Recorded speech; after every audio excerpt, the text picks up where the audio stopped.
ঠিক আছে, তুমি আমাদের ভালোবাসাটাকে এখন টাকা দিয়ে বিচার করলে, তাহলে আমি তোমাকে 1 কোটি টাকাই দিয়ে দেব। তবে হ্যাঁ, কথাটা কাউকে বলো না, কারণ স্বামী স্ত্রী সম্পর্ক না পবিত্র সম্পর্ক। আর যদি তুমি এই সম্পর্কের কথা বাইরে যেয়ে বলো না, তাহলে এই সম্পর্কের উপর থেকে সবার বিশ্বাসটাই উঠে যাবে।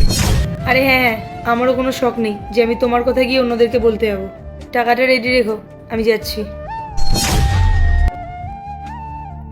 হ্যালো রোহন, আমি অ্যালেমনির নাম করে ওর কাছ থেকে 1 কোটি টাকা নিয়ে নিয়েছি।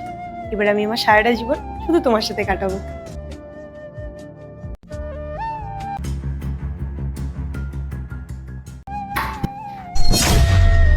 তোমাকে দেখতে আজকে অনেক সুন্দর লাগছে। তাই?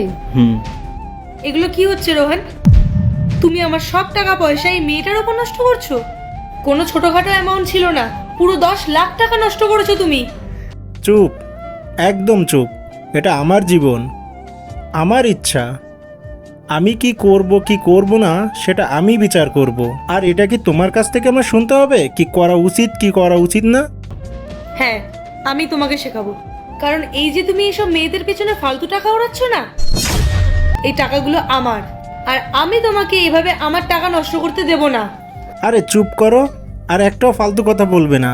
আমি কোথায় টাকা খরচ করব কি না করব তোমার কাছ থেকে শুনতে হবে? বের হও এই বাড়ি থেকে, বের হও।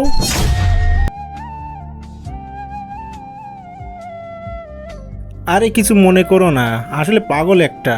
এরপর কি হয় সেটা দেখার আগে, যে মায়ের কাছে 10 টাকা চাইলে 20 টাকা দেয়, একটা রুটি চাইলে 10টা রুটি দেয়, সে মাকে যদি ভালোবেসে থাকেন অবশ্যই ভিডিওটি লাইক করে চ্যানেলটি সাবস্ক্রাইব করে দিবেন আর কমেন্টে আই লাভ ইউ মা লিখে যাবে। আরে পায়েল, আমি তোমার ডিভোর্সের জন্য 1 কোটি টাকা দিয়েছিলাম, ও সে সব টাকা নষ্ট করে ফেলেছে। হ্যাঁ, ওই মেয়েটার চক্করে আমার সব টাকা শেষ করে দিয়েছে। এরপর কি হয় সেটা দেখতে চাইলে অবশ্যই কমেন্ট বক্সে নেক্সট পার্ট লিখে যাবে।